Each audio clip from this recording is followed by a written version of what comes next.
반갑습니다. 한번 옆에 계신 분 다시 한번 이렇게 얘기해 보시죠. 진짜요? 진짜로 반가우세요?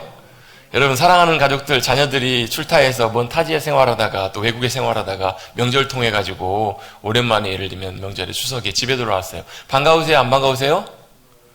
이러세요? 왔냐? 왜 왔냐?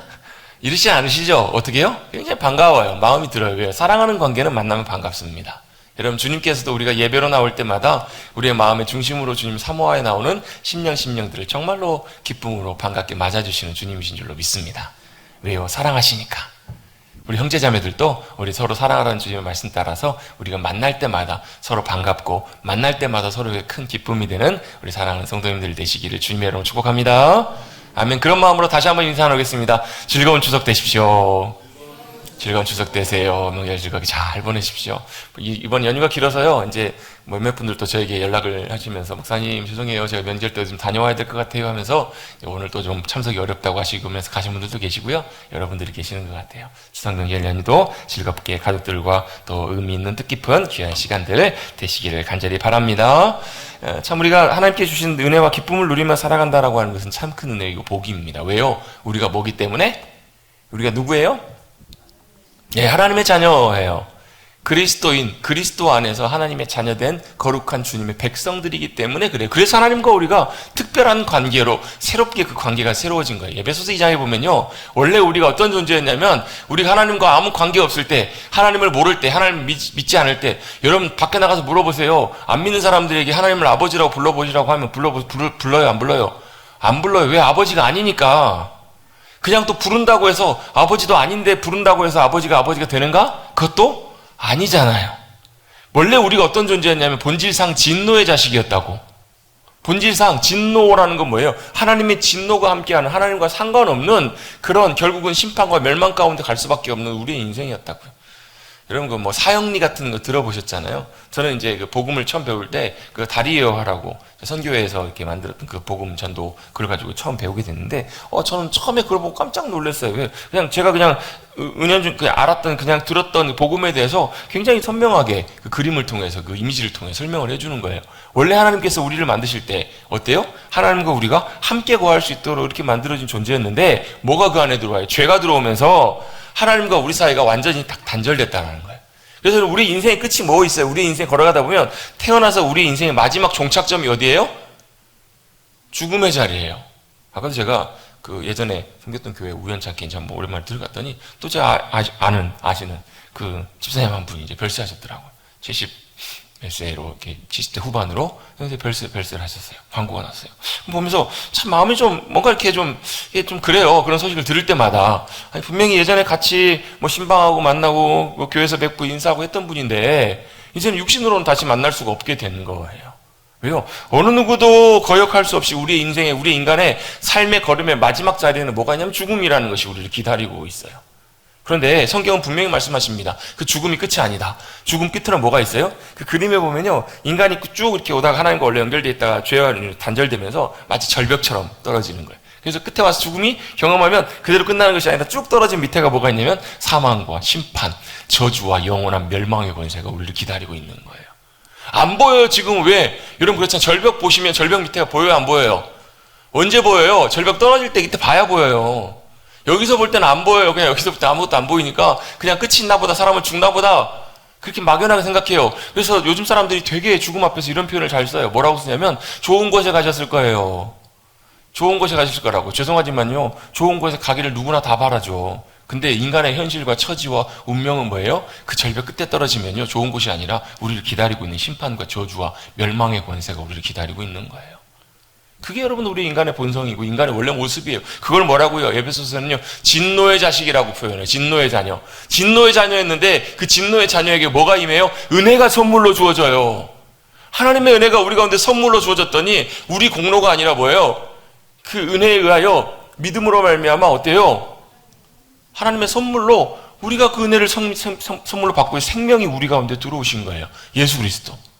그분이 우리 안에 생명으로 들어오셨더니 어때요? 죄와 사망의 권세가 우리를 어찌하지 못하는 거예요. 떨어져야 되는데, 죽음이 왜 떨어져야 되는데 어떻게 해요? 예수 그리스도로 인하여 예수님이 마치 다리처럼 역할을 하셔가지고 하나님 아버지께로 나갈 수 있는 길이 열리게 된 거예요. 아멘. 여러분 생각해 보세요. 여러분 끝이 가보면 끝인데 갑자기 다리가 있어가지고 그 다리를 건너갈 수 있으면 얼마나 안전하고 좋겠냐고 여러분. 우리의 인생의 끝에는 여러분 예수 그리스도 그분이 우리의 구원자가 되셔서 하나님 아버지께로 영원한 생명의 자리를 인도해 주시는 복된 은혜가 우리 가운데 약속되어 있는 줄로 믿습니다. 은혜로 우리의 은혜로 선물을 받은 거예요. 그래서 뭐예요? 우리는 그가 만드신 바라. 10절에 보면 2장 10절에 보면 그는 우리의 만드신 바라 하나님의 작품이라는 걸작품이라 하나님의 자녀로 주님께서 완전히 우리 신분을 바꿔주신 거예요. 여러분 우리의 정체성 내가 누구인가? 여러분이 누구세요? 나는 누구인가? 너는 누구냐? 여러분 이 질문에 대해서 여러분 인류는 끊임없이 고민해 왔잖아요. 그래서 소크라테스도 뭐라고 이 자신을 알라. 자기도 모르면서 나는 누구예요? 원래는 본질상 진노의 자녀였는데 같이 한번 해보십시다. 나는 진노의 자녀였는데 이제는 은혜 안에서 예수님 때문에 하나님의 자녀가 되었습니다. 아멘? 이제 뭐가 됐다고? 하나님의 자녀가 되었다고요. 하나님의 자녀가 됐다는 말이 뭐예요? 신분이 바뀌었어요. 내가 존재가 바뀌었어요. 그래서 이제는 누가요? 하나님이 내 아버지가 되시고 아버지께로 나아가면 누가 기뻐하세요? 아버지가 기뻐하신다고요.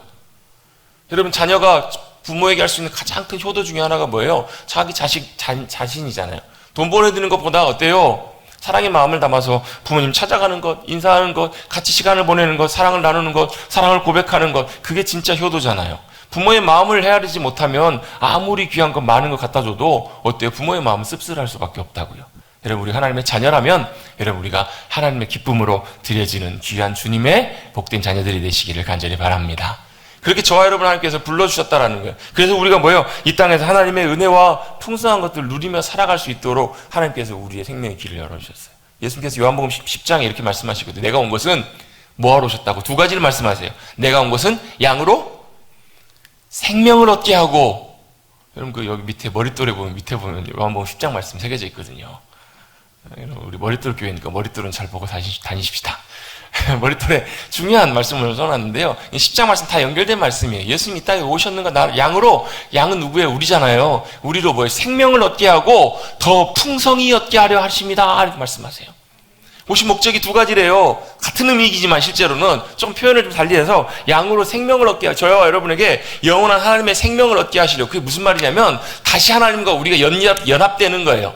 다시 하나님과 우리가 연결되어서 하나님의 생명이 내게 흐르고 있는 것, 내게 임하는 것, 그걸 하나님의 생명이라고 표현을 해요. 그리고 뭐요? 그 생명을 더 풍성히 누리고 살아가는 삶으로 그 삶을 위해서 예수님이 이 땅에 오셨다는 거예요. 그래서 여러분 우리는 이 땅에서 그리스도인으로 살아야 돼요. 하나님의 자녀로 사셔야 돼요. 아멘? 그게 무슨 말이에요? 내가 하나님을 아버지로 모시고 하나님과 온전하게 사랑의 관계 가운데 회복될 뿐만 아니라 하나님을 나의 주님으로 모시고 하나님과 이 땅에서 하나님의 놀라운 능력과 권세를 누리며 살아가는 것, 그게 바로 진짜 그리스도인의 삶임을 여러분과 기억하시고 그 은혜로 살아가시는 저와 여러분 되시기를 다시 한번 주님의 이름으로 축복합니다.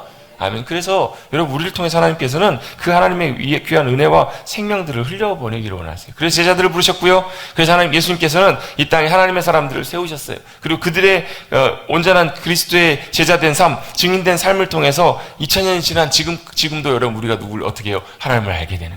여러분 우리가 예수님을 어떻게 믿게 됐어요? 특별한 경우에는 정말 하나님께서 초자연적인 방법으로 우리가 예수님을 알고 하나님을 믿게 하신 경우도 있지만 거의 대부분의 경우는 어떻게 해요? 사람을 통해서 예수님을 알게 되고 하나님을 믿게 되는 경우들이 거의 대부분이에요. 왜요? 그분들이 마치 제자들처럼 증인이 되었기 때문에, 그분들이 통로와 도구가 되었기 때문에 우리가 하나님을 알게 되고 예수 그리스도를 믿게 되는 거잖아요. 바로 그분들 그 한 사람 한 사람을 주님께 세우셔서 지금까지 복음의 역사를 끊임없이 이어져 오고 계시는 거예요. 여러분 예수님이 이 땅에 계시다 가신 것이 얼마예요? 벌써 2000년 전이시잖아요. 2000년 전인데 2000년이 지난 우리가 어떻게 여러분 이스라엘 팔레스타인 땅과 수천 킬로 수만 킬로 떨어져 있는 이곳에서 어떻게 예수님을 알고 믿게 되냐고 여러분. 참 놀라운 신비 아니에요?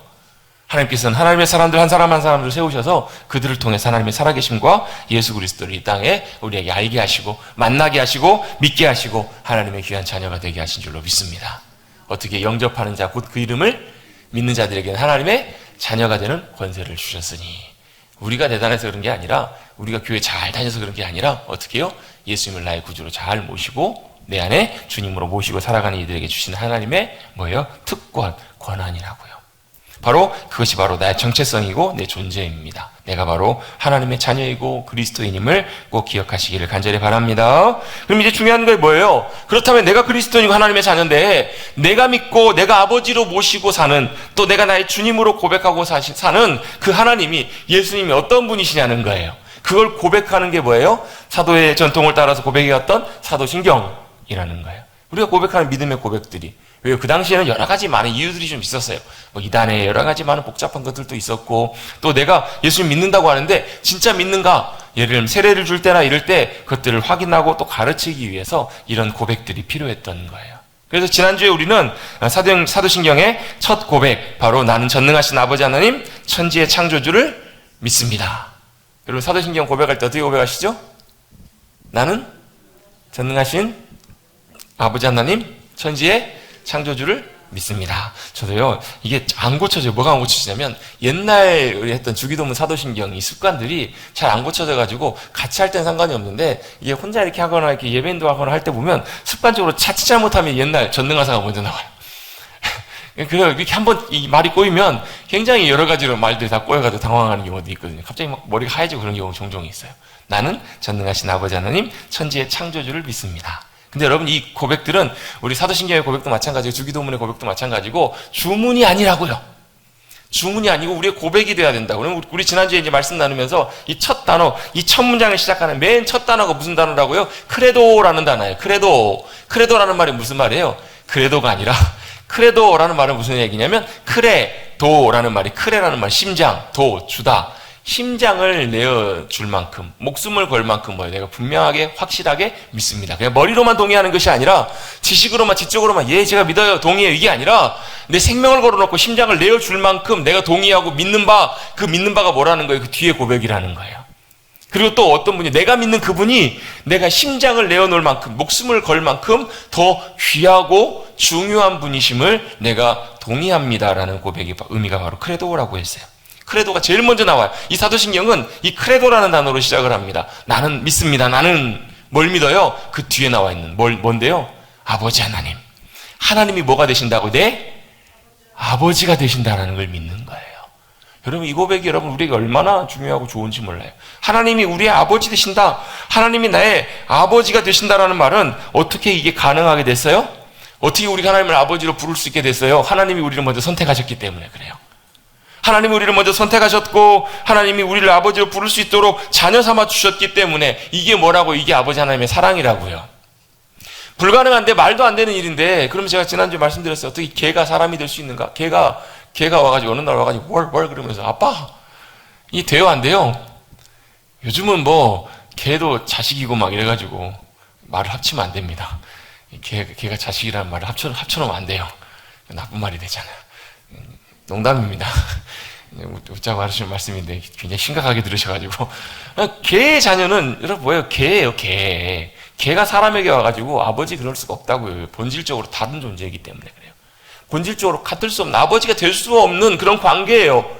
그런 상태라고요. 근데 어떻게 해요? 그것보다 사실 더 비교할 수 없을 만큼 하나님은 하나님이시고 우리는 우리인데, 하나님이 어떻게 가능하게 하셨냐면요, 예수 그리스도를 통해서 우리가 하나님을 아버지라고 부를 수 있는 놀라운 특권, 권한을 주셨다고. 이게 가능하게 어떻게 해요? 그게 하나님의 사랑이라는 거예요. 변함없는 하나님의 크신 사랑이라고요. 그럼 우리 같이 다시 한번 해보십시다. 하나님 아버지 하나님. 여러분, 우리가 이거 하나만 부르실 수 있어도 돼요, 여러분. 이거 하나만 고백하실 수 있어도 돼요. 어떤 분들은 뭐 기도를 잘 못하겠어요. 기도 못하시겠으면요, 하나님을 아버지라고만 불러보세요. 하나님이 내 아버지 되심만 믿어지고요, 그것만 경험되게 되면 여러분, 세상이 뒤집어져요. 여러분, 다른 말이 더 필요 없을 수가 있어요. 여러분, 기도가 안 나와요. 답답해요. 정말 숨이 탁 막혀요. 현실과 상황들 때문에 정말 죽을 것 같아요. 괴로워요. 도대체 기도도 안 나오고 진짜 하나님 살아계신지도 모르겠고 하나님 나 사랑하신지도 모르겠고, 그때 여러분 우리가 붙들어야 될 게 바로 뭐냐면, 하나님이 우리의 뭐가 되신다고? 우리 아버지가 되신다고요. 아버지 하나님 되신다고요. 여러분, 그 사실 하나만 놓치지 않아도 뭐가, 그 안에 뭐가 들어있어요? 하나님의 사랑이 들어있어요. 그 안에 뭐가 들어있어요? 하나님의 놀라운 섭리가 들어있어요. 그 안에 뭐가 들어있어요? 하나님의 놀라운 은혜와 놀라운 권능과 역사하심들이 그 안에 다 들어있다고요. 아버지가 누구시라고요? 하나님이시라고요. 여러분, 그거 말고 여러분 더 필요한 게 뭐가 있겠어요, 여러분? 아버지가 우리의 모든 필요를 아시고, 그 아버지는 어떤 아버지세요? 좋으신 아버지세요. 너무 좋으신 아버지, 신실하신 하나님 아버지, 얼마나 좋으시냐면 하나밖에 없는 가장 소중한 아들을 우리를 위해서 내어 죽기까지 우리를 사랑해 주신 아버지가 바로 하나님 아버지신 줄로 믿습니다. 이건 말도 안 돼요, 여러분. 아브라함이 이삭을 하나님께 바치라고 명령을 받잖아요. 이건 여러분 진짜 말도 안 되는 일이에요. 제가 아브라함의 반도 안 되게 늦둥이를 낳아보니까 이건 말이 안 돼요. 안 돼요. 이건 도저히 순종할 수 없는 명령이에요. 말도 안 되는 일이에요. 하나님께서는 아브라함에게 뭘 원하셨을까? 제일 우선적으로는요, 아브라함의 마음과 중심이 어떤지를 알기를 원하셨어요. 아브라함이 하나님께서 이삭을 바치라고 했을 때, 이삭을 바치려고 할 때 천사를 통해서 하나님께서 막으시잖아요. 아브라함아, 붙잡으세요. 아브라함이 못 들었으면 큰일 날 뻔했어요. 대참사가 일어날 뻔했어요. 아브라함이 그 소리를 듣고 멈춰요. 그러면서 뭐라고 말씀하시냐면, 야, 이제서야 이제 분명히 내가 알았다라는 거예요. 네가 하나님 경외하는 걸 알았다고요. 하나님이 어때요? 하나님, 아들보다 하나님이 더 크시고 귀하신 분이라는 것을 인정하는 것. 여러분, 하나님을 경외한다는 말은요, 단순히 두려워하는 것이 아니고, 무서워하는 것이 아니고요, 크시기 때문에, 너무 귀한 분이시기 때문에 인정하는 거예요.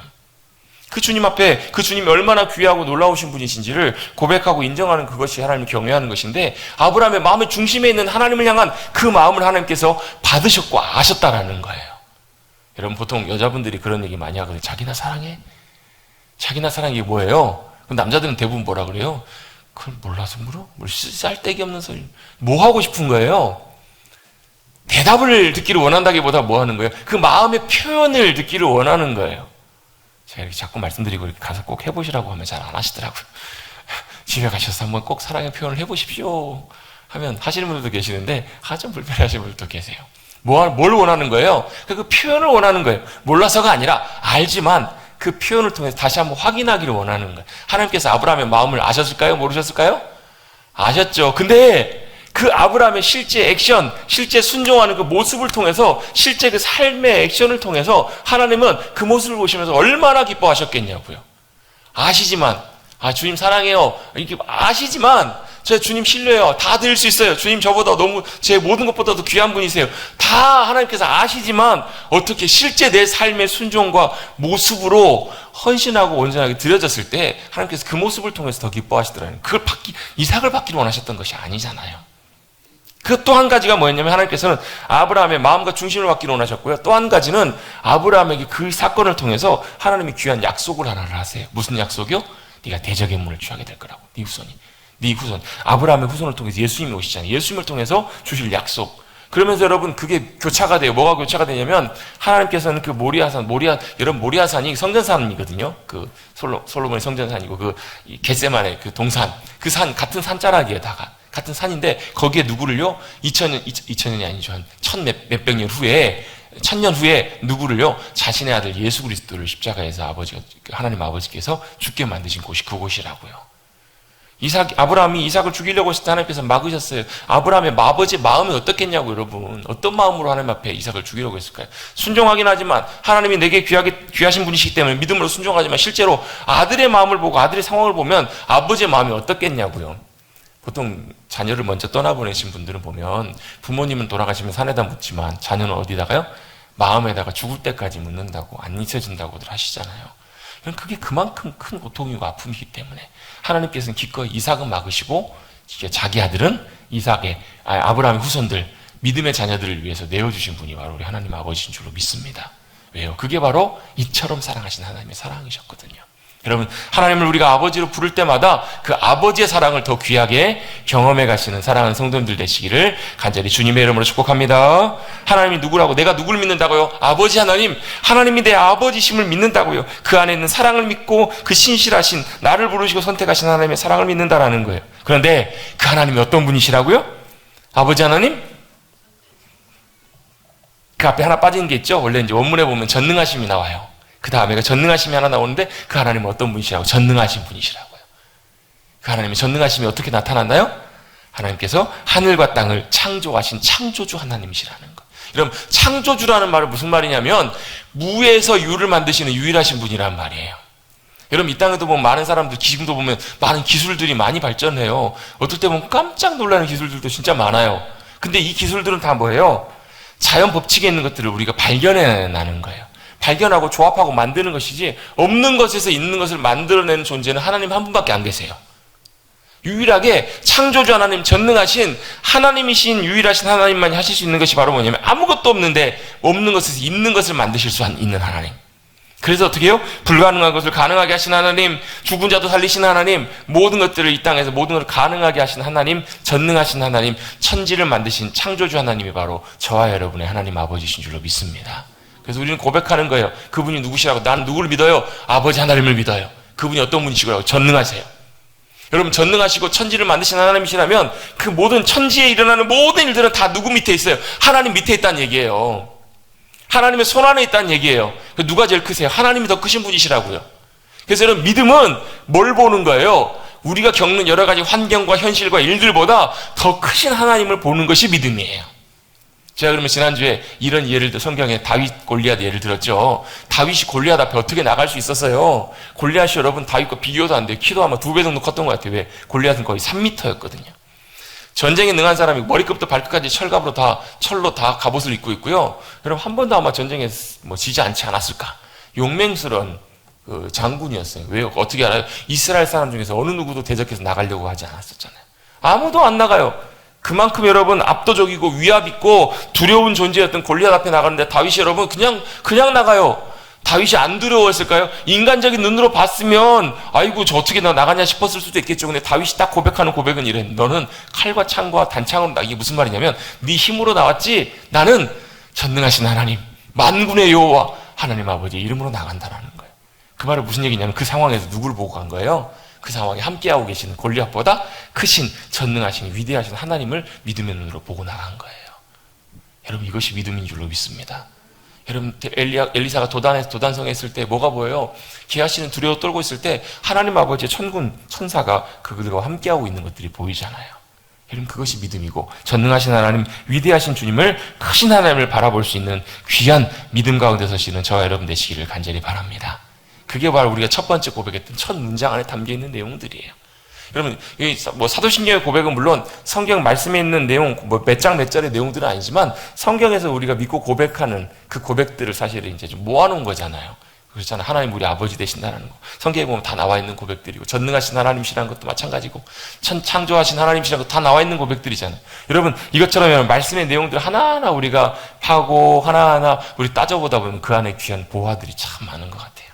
여러분, 말씀의 하나님 나라의 귀한 보배들을 잘 발견해 가시고 그것을 여러분의 삶의 믿음으로 나타내시고 누려가시는 사랑하는 성도님들 되시기를 다시 한번 주님의 이름으로 축복합니다. 오늘은 지난주에 이어서 두 번째로, 그러면 우리가 믿는 예수님은 어떤 분이신가? 이 부분들을 한번 고백하는 내용들을 한번 살펴보도록 하겠습니다. 우리 사도신경의 두 번째 여러분 문장 어떻게 고백하죠? 같이 한번 고백해 볼까요? 나는 그의 유일하신 아들 우리 주 예수 그리스도를, 다시 한번 해보십시다. 같이 한번 해볼까요? 시작. 나는 그의 유일하신 아들 우리 주 예수 그리스도를 믿습니다. 뭘 믿는다고요?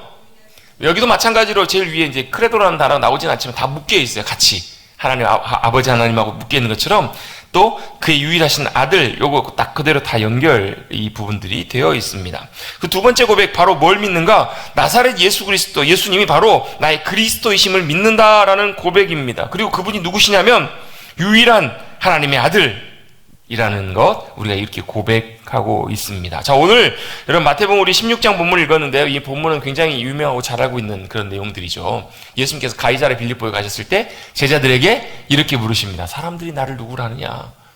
사람들이 도대체 나를 어떤 사람이라고 그렇게 인정하느냐라고 예수님께서 물으세요. 그랬더니 더러는 세례 요한이라고도 하고 더러는 엘리야, 어떤 이는 예레미야나 선지자 중에 하나라고 합니다. 분명한 사실 하나는 예수님이 사람들이 뭐라고 인정하는 거예요? 하나님이 보내신 사람이라고까지는 인정을 해요.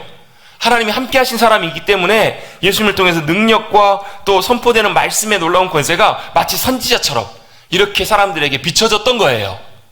이 부분도 사실 일정 어느 정도 맞아요. 왜? 하나님께서 이 땅에 보내신 분이 예수님이시니까. 그런데 진짜 중요한 핵심적인 그 고백들이 아직 남아 있습니다. 제자들을 향해서 예수님께 묻습니다. 너희는 나를 누구라느냐?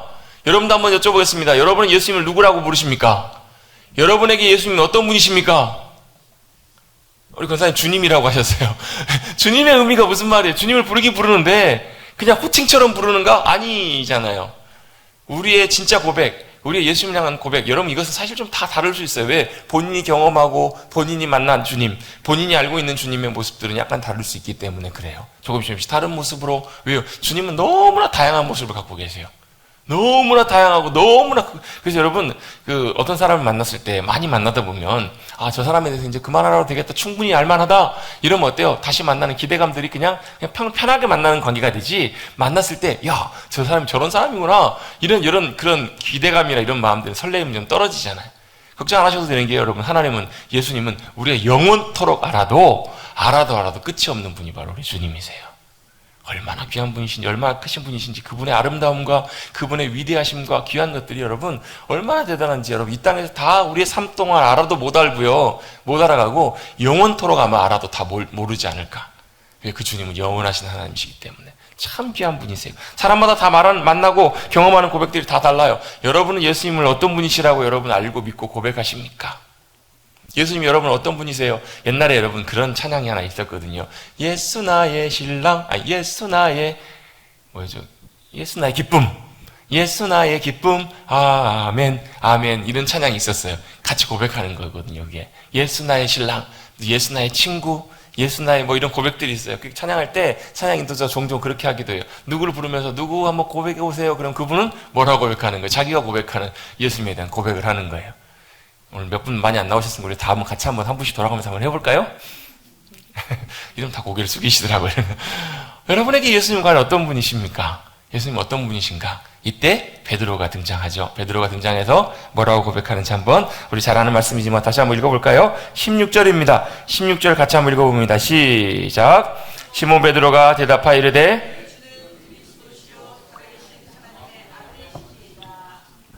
아멘. 이 베드로의 신앙의 고백, 베드로가 고백했던 이 고백이 참 중요한 고백이에요.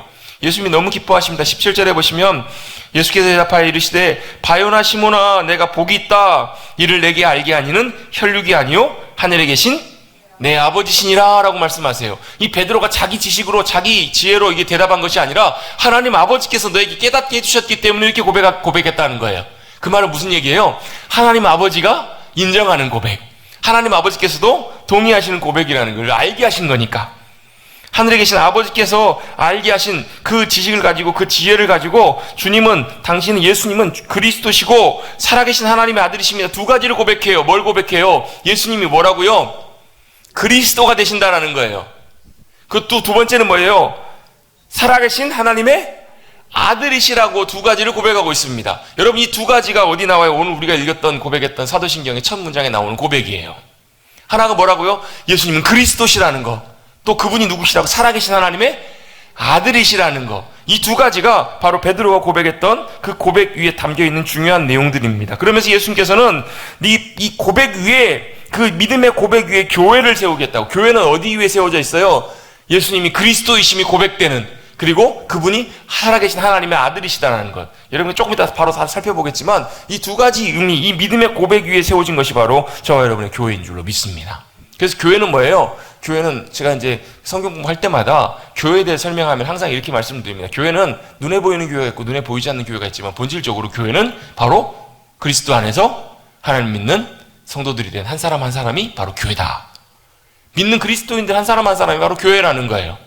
교회는, 그래서 눈에 보이는 교회는 없어질 수 있어요. 우리는 교회하면, 대부분 머릿돌 교회하면 송촌동 와룡리에 있는 이 건물, 또 조직, 여기 다니는 사람, 이걸 교회라고 생각하기 쉽지만 하나님께서는 뭘 보시냐면 우리 한 사람 한 사람을 뭘로요? 교회로 보신다라는 거예요. 그게 바로 우리 한 사람 한 사람이 모여있는 공동체가 바로 교회가 되는 것이고요. 바로 이 믿음의 고백 위에 주님께서 교회를 세우게 하시고, 그 교회가 어때요? 음부의 권세도 이기게 하신다라는 거예요.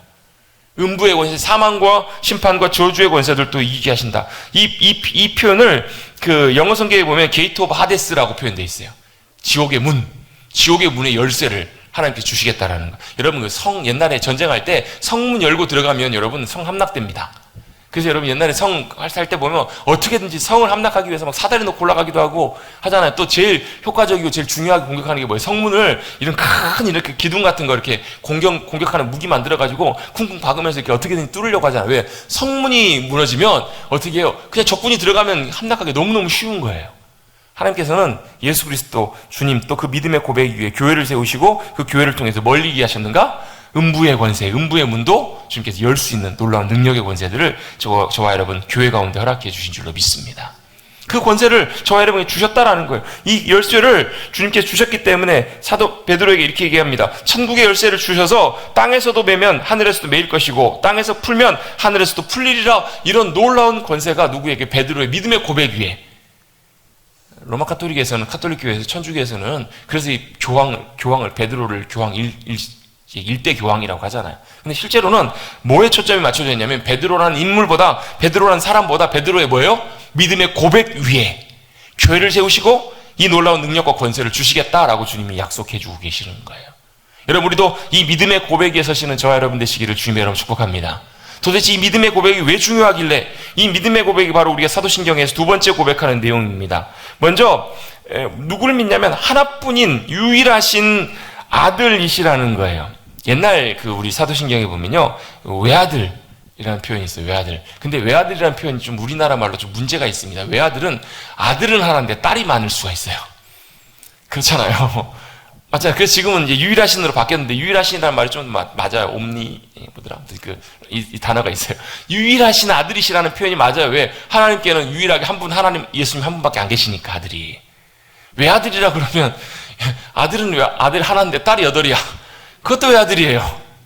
하나님께 딸이 있다 이런 표현이 아니라, 이런 표현보다 조금 더 정확하게 뭐가요? 유일하신 분이 바로 누구시라고? 예수님이시라고요. 하나님의 유일하신 아들 한 분이 바로 예수님, 유일하게 한 분만 계시는 분이시기 때문에 뭐가요? 바로 그 유일하신 예수님, 그분이 바로 우리의 구원이 되시고 우리의 구원의 길이 유일하게 한 분밖에 안 계시다. 전에 우리 지난주인가요? 우리 장로님께서 광고하시면서 저 이렇게 소개하실 때 들어가는 문이 유일하게 예수님 한 분밖에 안 계신다고. 감사합니다, 장로님. 근데 장로님 죄송하지만 제 문자가 문자가 아니라 그럴 문자를 쓰거든요. 그럴 문자에다 한일자를 씁니다. 이제 문자가 이제 같은, 음은 같으니까 이렇게 저도 어렸을 때부터 문 때문에 놀림 많이 받았습니다. 이게 문자학이라고 막 놀림 받기도 하고. 어쨌든 간에 유일하게 한 분, 유일하게 아버지께로 들어갈 수 있는 유일한 구원의 길과 문이 누가 되신다고? 양의 문이 되시는 바로 예수 그리스도 한 분이시라고요. 그분이 바로 유일한 하나님의 아들 한 분이시라는 것을 우리는 믿는다라고 이렇게 고백하고 있습니다. 그런데 누구냐면 유일하신 뭐예요? 아들이시라는 거예요. 나는 그의 유일하신 아들, 그는 누구의? 하나님이시잖아요. 우리가 뭘 믿어요? 하나님의 유일하신 아들, 이 아들을 믿는다. 이게 이제 여러분, 하나님의 아들이라는 표현이 뭐와 이제 연결되는 부분이냐면 삼위일체 하나님과 사실 굉장히 중요하게 연결되는 부분이에요. 이게 왜 삼위일체가 연결되는가? 이 삼위일체 이 문제는 이 초대교회 때부터 계속되어오던 사실 굉장히 중요한 논쟁이에요. 논리적으로 뭐예요? 세 분이 한 분이시고 한 분이 세 분이시다. 이걸 여러분 어떻게 설명할 수 있을까요? 이거 설명하기 사실 쉽지는 않아요. 세 분이 한 분이시다? 어떻게 셋이 하나가 되고 하나가 셋이 되는가? 이걸 여러분 자칫 잘못하게 설명하면요, 세 분이 아니라 그냥 한 분이 돼버리고요, 자칫 설명하다 보면 세 분이 한 분이신데 그냥 한 분이 돼버려요. 이게 설명하다 보면. 그래서 거기 보면 신학적으로 보면 양태론이라는 게 나오고, 그래서 이런 거 좀 들어보셨을 거예요. 밖에 나오면 사장님이고 집에 가면 아버지고 부모님 댁에 가면 아들이고, 그런 것처럼 하나님께서 이렇게 모습, 아버지도 갖고 계시고 아들도 갖고 계시고 영도 갖고 계신다. 여러분, 이걸 이제 양태론이라고. 이거는 뭐냐면 그냥 세 분이 아니라 한 분이 하나. 모습만 다르게 나타나는 것, 이것도 삼위일체 교리와 맞지 않는 내용들이에요. 그러니까 이게 참 표정들이 어두워지시네, 벌써부터. 이게 참 논리적으로 설명하기 참 어려워요. 신학교 가서도 조직 신학에서도 설명하는 거 들어보면요, 도대체 뭔 소린가 싶기도 해요. 왜 그런 줄 아세요? 이 삼위일체는 단순한 우리의 인간적인 논리와 지식으로 쉽게 이해할 수 없는 하나님의 신비이기 때문에 그래요. 하나님의 놀라운 신비예요. 제가 예전에 어떤 삼위일체에 대한 책을 읽다가 그런 예를 어떤 목사님이 써놓으셨어요. 진해 아시죠? 진해가 다리가 몇 개예요? 수도 없이 많습니다. 진해 다리가 굉장히 많아요. 다리가 많은데 어떤 날 하루는 어떤 곤충이 물어본 거예요. 야, 진해야, 너는 참 대단하다. 다리가 그렇게 많은데 움직일 때마다 어떻게 다리가 그렇게 아름답게 유효하게 하나하나 잘 이렇게 리듬에 맞춰서 잘 움직여, 그렇게 빨리 움직일 수 있어? 어떻게 움직이는 거야? 딱 물어보니까요, 이 진해가 요즘 젊은이들 표현으로 뇌 정지가 온 거예요. 순간적으로 이렇게 자기는 왜 한 번도 태어나서 지금까지 걸어올 때 내가 어떻게 앞발을 움직이고 양발을 움직였는지 생각해 본 적이 한 번도 없거든요. 왜? 그냥 자연스럽게 돼 왔으니까. 자연스럽게 그냥 움직이려고 하니까 자리가 따라서 움직였던 거지. 발을 내가 오른발을 먼저 움직였나? 뒷발을 움직였나? 어떻게 움직였나? 이발을 어떻게 들 때 뒷다리 따라왔나? 이걸 한 번도 생각해 본 적이 없는 거예요. 이때부터 고민에 빠져가지고 움직이지 꼼짝도 못하고 움직이지도 못했다는. 말이 안 되잖아요. 안 움직여지는 거 어떻게 움직여야 될지. 그래서 에라 모르겠다 하는 대로 하자 하니까 어떻게 다시 움직여지더라. 이제 이런 예를 이제 책에다 써놓으셨어요. 무슨 얘기예요? 지네가 어떻게 움직이는지 논리적으로 설명하려고 하면 설명하기 쉽지가 않아요. 근데 어떻게 그냥 움직여져요. 삼일체 하나님도요. 하나님, 예수님, 성령님이 어떻게 한 분이신가? 여러분, 이게 하나님의 신비라는 거예요. 우리는 논리로는 다 설명할 수는 없지만 세 분이 한 분이시고 한 분이 세 분이세요. 그래서 뭐가요? 하나님과 하나님 아들 예수 그리스도 성령님 그분이 바로 세 분이 한 분이시라는 거예요. 이게 바로 삼위일체인데 한 가지 이제 우리가 설명할 수 있는 건 한 가지가 있습니다. 뭐냐면 아들은 누구의 아들이에요? 아버지 아들이에요. 자, 아버지가 백인입니다. 아들은 뭐예요? 아들도 뭐예요? 백인이에요. 왜? 아버지가 백인이기 때문에. 여러분, 태어났는데 아버지가 개예요. 아버지가 개라면 좀 그렇죠? 개로부터 태어났어요. 개로부터 태어나면 뭐가 태어나요? 개가 태어나는 거예요. 자, 하나님의 유일하신 아들이신데 하나님으로부터 아들이 다른 객체인 것처럼 보이지만 실제로는 아버지가 하나님이시면 나도 아버지가 사람이면 나도 뭐예요? 사람인 거예요. 태어났더니 내 부모가 아버지가 고양이면 나도 고양이인 것처럼 하나님이 아버지시면 나도 뭐가 되는 거예요? 사람이 사람을 낳으면 사람인 것처럼 하나님이 아버지가 되시면 아버지의 아들이면 당연히 하나님이라는 것은 당연한 논리라는 거예요. 여러분 이게 이해가 되시는지 모르겠어요. 이해가 안 되셔서 할 수 없습니다. 하나님이 내 아버지시고 아버지의 아들이시면 하나님이시라는 것은 당연한, 하나님의 아들이신 예수님이 하나님 아버지와 똑같은 속성과 권세와 능력을 가지신 하나님이시라는 거예요. 저도요 요즘 지나면서 보면 깜짝 놀래요. 제 애들을 보면서 제 모습이 그렇게 너무 많이 보여요. 아버지 이제 연세 들어가시면서 저도 모르게 아버지 모습이 많이 나오고요. 제 아이들을 보면서도 제 모습이 많이 나오는 걸 보게 돼요. 왜 그래요? 피는 못 속여. 왜 그래요? 그 아버지의 그 아들, 그 아버지의 그 자녀이기 때문에 그래요. 왜요? 똑같은 속성, 똑같은 존재이기 때문에 그런 거예요. 여러분 유일하게 이 땅에서 유일하신 분, 하나님의 아들이신 분, 유일하신 분은 바로 누구시냐면 예수 그리스도 주님 한 분밖에 안 계신다라는 거예요. 그래서 베드로가 뭐라고 고백해요? 살아계신 하나님의 아들이십니다. 이 말은 무슨 얘기예요? 예수님이 사람의 모습으로 이 땅에 오셨지만 베드로는 뭘 본 거예요? 저분이 인간의 모습으로 오셨지만 분명하게 믿을 수 있는 그 사실은 뭐예요? 하나님이시라는 거예요. 하나님의 아들이시라는 말은 하나님과 같은 분이시라는 것을 베드로가 인정하는 거예요. 왜 예수님께서 인간의 모습으로 하나님이신 그분이 하나님의 유일하신 아들이 이 땅에 인간의 모습으로 오셨을까? 여러분 중요한 이유를 요한일서에서 이렇게 설명합니다. 눈에 보이시지 않는 하나님을 우리 가운데 실제로 보여주시고 만나게 해주시고 알게 해주시고 그래서 눈으로 본 바라 손으로 만진 바라 이렇게 표현돼요. 누구예요? 예수님을 말씀하고 있는 거잖아요. 하나님을 어떻게 했다고요? 예수님을 통해서 실제로 본 거예요. 제자들이. 사도 요한이 본 거예요. 그들이 만나고 함께했던 예수님은 사람의 모습으로 오셨지만 그들은 뭘 본 거예요? 눈에 보이시지 않는 하나님이 인간의 모습으로 오셔서 우리를 만나주시고 보여주신 분이시라는 것을 사도 요한은 보고 고백했던 거예요. 할렐루야. 이게 뭐라고? 유일하신 하나님이 인간의 모습으로 이 땅에 오신 이유예요.